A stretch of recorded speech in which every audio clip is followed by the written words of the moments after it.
Hello my dear student, कैसे हो? तो चलिए आज हम इस वीडियो के माध्यम से आपको ऐसी वैकेंसी के बारे में बताने वाले हैं जो बहुत ही बढ़िया होने वाली है।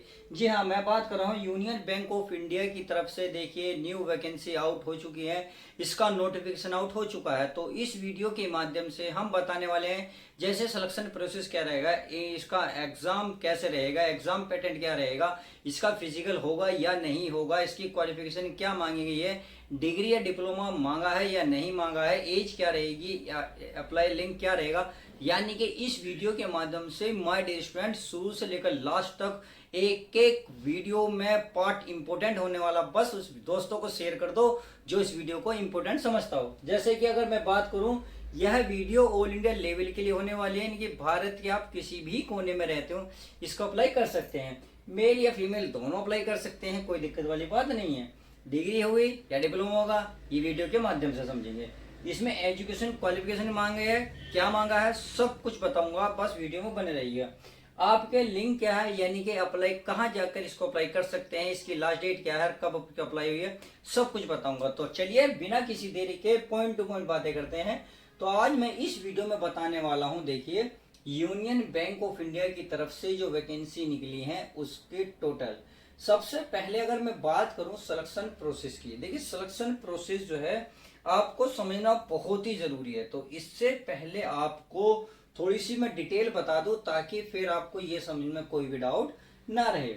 अगर सबसे पहले मैं पहले ही पॉइंट की बात करूं, अप्लाई कब से है, यानी कि स्टार्ट कब से है और लास्ट डेट कब से है, तो ये देखिए ऑलरेडी चालू हो चुके हैं। इसकी अगर मैं लास्ट डेट की बात करूं तो इसकी लास्ट डेट निकलती है जी 25 अगस्त, इसकी लास्ट डेट है। यानी कि आप सीधा सीधा कह सकते हैं लगभग आपके पास 15 दिन है। प्लीज फॉर्म को अप्लाई कर दीजिएगा, बहुत जबरदस्त वैकेंसी है। बात आती है इसमें फीस की। देखो फीस जो है जनरल वाले और ओबीसी वालों के लिए अलग रहेगी। अगर मैं जनरल और ओबीसी वालों की अगर मैं बात करूं और ईडब्ल्यूएस वालों की, तो देखिए इन्होंने जो फीस दी है इसमें थोड़ी तकड़ी है। 1180 रुपये चार्ज इन्होंने रखा है। बाकी जो हमारे SC ST हैं, जो बच्चे SC और ST में आते हैं, उनके लिए अगर मैं चार्ज की बात करूं तो 177 रुपये, मात्र 177 रुपये है। इतनी बात उम्मीद है क्लियर हो गई। 2 पॉइंट। बात आती है तीसरे पॉइंट की, यानी कि एजुकेशन क्वालिफिकेशन क्या मांगी है, इसमें डिग्री मांगी है या डिप्लोमा। देखिए यह वैकेंसी ऐसी है कि इसमें डिग्री और डिप्लोमा दोनों ही मांगे हैं। अब क्या क्या इन्होंने मांगा है कंप्लीट, ये मैं आपको बता देता हूं। अगर मैं इसमें डिग्री की बात करूं, यानी कि क्वालिफिकेशन डिग्री की, तो इसमें मांगा है प्यारे बच्चों, अगर आपने CFA कर रखा है कंप्लीट, आपने CA कंप्लीट कर रखा तो भी अप्लाई फॉर्म करते हैं। MBA तो भी आप फॉर्म को अप्लाई कर सकते हैं। एक आपका PGDM आपने अप्लाई फॉर्म मतलब कर रखा तो भी अप्लाई कर सकते हैं। अगर आपने किसी प्रकार का कंप्लीट डिप्लोमा कर रखा है तो भी इस फॉर्म को अप्लाई कर सकते हैं। यानी कि CFA CA MBA PGDM complete हो तो आप अप्लाई कर सकते हैं।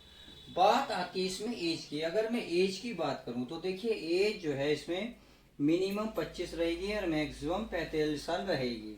बात आती है क्या सर ओबीसी वालों को 3 साल की छूट मिलेगी? बिल्कुल मिलेगी, ओबीसी वाले 3 साल की छूट ले सकते हैं। अगर मैं SC और ST वालों के लिए बात करूं तो इसमें आपको 5 साल की छूट मिलने वाली है। यानी कि ओबीसी वालों को 3 साल की छूट रहेगी, SC ST वालों को 5 साल की छूट रहेगी।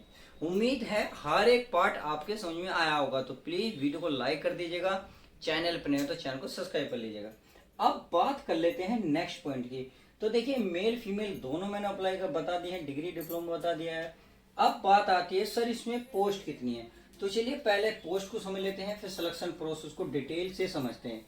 अगर मैं पोस्ट की बात करूं तो देखिए हर कास्ट के लिए इसमें पोस्ट दी हुई है। वैसे तो इन्होंने कंप्लीट नहीं दी, आप काउंट कर सकते हैं। अगर मैं बात करूं देखिए SC वालों के लिए, किसको? SC वाले, तो SC वाले के लिए 37 पोस्ट हैं, यानी कि 37 पोस्ट हैं। अगर मैं ST की बात करूं तो SC और ST वालों के लिए इसमें 18 पोस्ट दी हुई हैं। अगर मैं OBC वालों के लिए पोस्ट की बात करूं तो माय डियर स्टूडेंट 67 पोस्ट हैं। अगर इसमें EWS वाले जो अगर मैं बात करूं तो इनमें 25 पोस्ट हैं। बाकी जो बचे, कौन बचे इसमें प्यारे बच्चे? जनरल वाले। तो जनरल वालों के लिए 103 पोस्ट निकली हुई हैं। इस तरीके से आप कह सकते हैं हर कास्ट के लिए एक न एक पोस्ट उपलब्ध है, तो प्लीज अप्लाई कर सकते हैं। अब बात आती है my dear student selection process की। देखिए सिलेक्शन प्रोसेस को समझना इसलिए जरूरी है, कुछ बच्चे फॉर्म अप्लाई भर देते हैं फॉर्म को और पता ही नहीं चलता करना क्या है, तो इसलिए प्लीज मैं इसलिए कहता हूँ वीडियो का हर एक पार्ट इम्पोर्टेंट है, क्लियर है। तो चलिए समझते हैं इसको भी। अगर मैं सिलेक्शन प्रोसेस की बात करूँ, देखिए सिलेक्शन प्रोसेस के लिए सबसे पहले इसमें आपका एक रिटन एग्जाम होगा। रिटन का मतलब लिखित रूप में होगा। उसके बाद जब आप उसको क्वालिफाई कर लोगे तो आपका एक नॉर्मल इंटरव्यू होगा। क्या होगा? इंटरव्यू होगा। एग्जाम दोगे, उसके बाद इंटरव्यू होगा, फिर फाइनल मेरिट लगेगी, आपका सिलेक्शन हो जाएगा। अब बात आती है रिटन एग्जाम्स होगा कितने फेस में होगा, 1 2 3, और उसके मार्क्स कितने रहेंगे, कौन कौन से सब्जेक्ट रहेंगे, कितने मार्क्स का रहेंगे, तो डिटेल समझ लेते हैं। सबसे पहले अगर मैं रिटन एग्जाम की बात करूं तो रिटन एग्जाम देखिए फेज 2 में होगा, 2 फेज में होगा।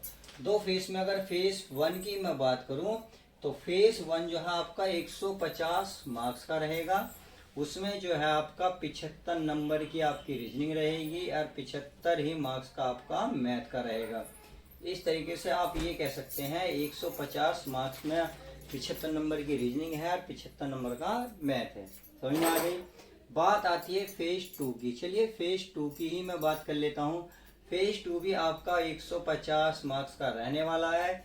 अगर इसमें सब्जेक्ट की बात करूँ तो 75 आपका जीए मिलेगा यानी कि जनरल अवेयरनेस, और बाकी जो 75 क्वेश्चन मिलेंगे। तो जो आप सब्जेक्ट से यानी कि जो मैंने क्वालिफिकेशन बताई है उसमें आपका जो मेन सब्जेक्ट है उसी के बारे में आपके 75 क्वेश्चन मिलेंगे। यानी कि आप ये कह सकते हैं प्रोफेशनल सब्जेक्ट के रिलेटेड आपको ये क्वेश्चन इसमें देखने को मिलेंगे। उम्मीद है इतनी बात अच्छे से समझ में आ गई होगी। चलिए अगर इतनी बात समझ में आ गई है तो लास्ट में बताते हैं अप्लाई लिंक। अगर मैं अप्लाई लिंक की बात करूं तो चलिए अप्लाई लिंक भी बहुत ज़रूरी है। तो ये होगा आपका www.union, क्या होगा, यूनियन बैंक, क्या होगा, union bank of India, India .co.in पर जाकर फॉर्म को अप्लाई कर सकते हैं। तो उम्मीद है इस वीडियो के माध्यम से मैंने कंप्लीट जानकारी दे दी है। इस लिंक पर जाकर आप फॉर्म को अप्लाई कर सकते हैं। तो मिलते हैं ऐसे ही नेक्स्ट न्यू वैकेंसी के साथ।